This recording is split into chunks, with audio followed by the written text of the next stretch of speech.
नमस्कार, आप देख रहे हैं गीतांश टीवी। हमारे साथ आज मौजूद हैं ओबीसी एकता अधिकार मंच के केंद्रीय अध्यक्ष एवं विश्रामपुर विधानसभा क्षेत्र के प्रत्याशी ब्रह्मदेव प्रसाद जी।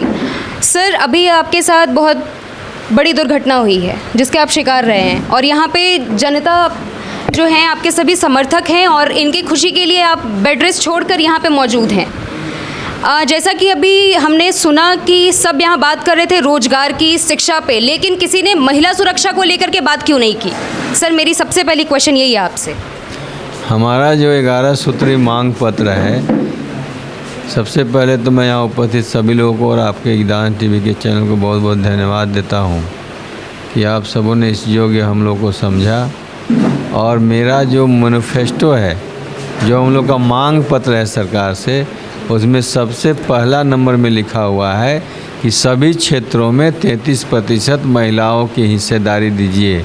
यह हम लोग का मांग पत्र में है, चाहे वो नौकरी का क्षेत्र हो, चाहे शिक्षा का क्षेत्र हो, चाहे राजनीतिक क्षेत्र हो, चाहे आर्थिक क्षेत्र हो, सभी क्षेत्रों में हमें महिला को 33% का आरक्षण की व्यवस्था करिए और उनके सुरक्षा की गारंटी करिए।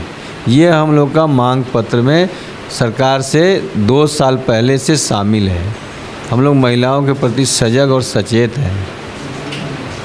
आपको क्या लगता है इस क्षेत्र में सबसे पहले अगर आप विधायक के रूप में चुने जाते हैं तो किस चीज़ पे आपको कार्य करना होगा? सबसे बड़ी परेशानी क्या है यहाँ पे अभी? सबसे बड़ी परेशानी यहाँ अशिक्षा का है। जो हमारे अशिक्षित लोग हैं उन लोग को अंधकार में रख करके यहाँ 40 वर्षों से यहाँ के जनप्रतिनिधि उनके हक अधिकार को लूट करके और अपना साम्राज्य खड़ा कर रहे हैं। और सबसे पहला प्राथमिकता होगा कि प्रत्येक पंचायत मुख्यालय में एक +2 कॉलेज और प्रत्येक प्रखंड मुख्यालय में डिग्री कॉलेज होगा, जो दोनों सरकारी होगा, प्राइवेट नहीं होगा।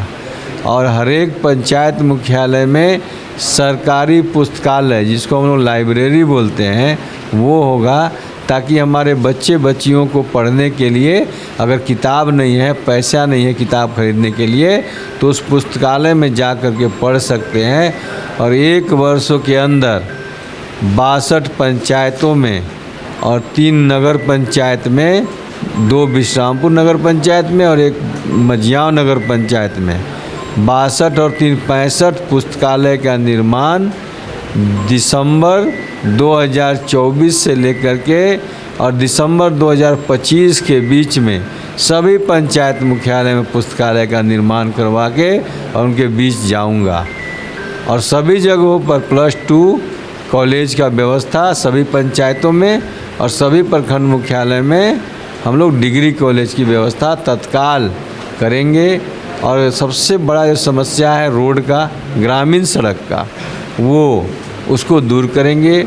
और हमारा जो लबजी जलाशय योजना है, कैरो जलाशय योजना है, उधर खजरी जलाशय योजना है, इधर कोयल जलाशय योजना है, जो हमारे सीना से होकर के, हमारे कंठ से होकर के पानी हमारा गुजरता है और हमारी धरती प्यासी रहती है और दूसरे जगह के धरती को गीला किया जाता है। इस कोयल नदी से विश्रामपुर विधानसभा क्षेत्र के सभी खेतों में पानी पहुंचाने का काम 5 वर्षों में किया जाएगा, ये मैं आपको विश्वास दिलाता हूं। चाहे वो शिक्षा की व्यवस्था हो, सड़क की व्यवस्था हो, पानी की व्यवस्था हो, और हर घर तक शुद्ध पेयजल पहुंचाने की जिम्मेवारी रहेगी। क्योंकि हमें घर से नहीं देना है, सरकार की योजना है। केवल बिचौलिया लोग लूट करके खाना पूर्ति करके उसको ख़त्म कर देते हैं और खाना पूर्ति का कोई काम नहीं होगा। काम होगा तो पक्का होगा और 100% खरा होगा। ठीक है सर, यहाँ पे बहुत नौजवान मौजूद हैं, बड़े बुजुर्ग मौजूद हैं, इन्होंने काफ़ी उम्मीद लगाई हुई है आपसे।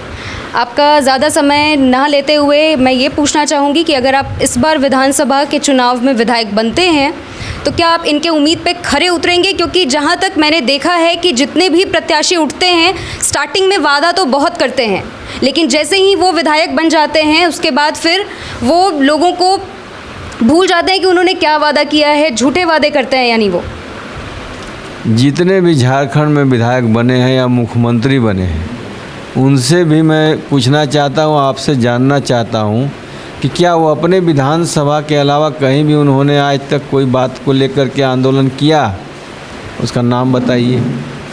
क्या उन्होंने अपना SC ST OBC परिवार के लिए 24 वर्ष झारखंड राज्य अलग हुए हो गया, उन्होंने कभी विधानसभा में एक शब्द भी बोला? तो आप दिखा दीजिए हमको, आपके मीडिया के माध्यम से कहीं न्यूज़ होगा तो हम लोग को दिखा दीजिए। तो हम लोगों ने तो केवल विश्रामपुर विधानसभा में नहीं, जो बात विश्रामपुर विधानसभा में बोल रहे हैं वही बात रामगढ़ विधानसभा में बोलते हैं, वही बात रांची विधानसभा में बोलते हैं, वही बात लातेहार विधानसभा में बोलते हैं।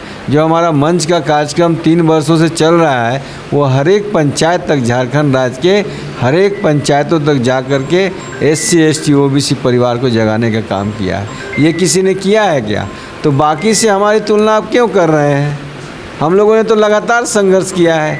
अगर केवल विश्रामपुर विधानसभा हमारा टारगेट रहता कि हमको चुनाव लड़के विधायक बनना है, तो हम फिर रामगढ़ और हजारीबाग और रांची और लातेहार, चतरा, गुमला, लोहरदगा, सिमडेगा में क्यों कार्यक्रम करते, क्यों बैठक करते, क्यों लोगों को जगाते? इसका जवाब हमको आप ही दे दीजिए।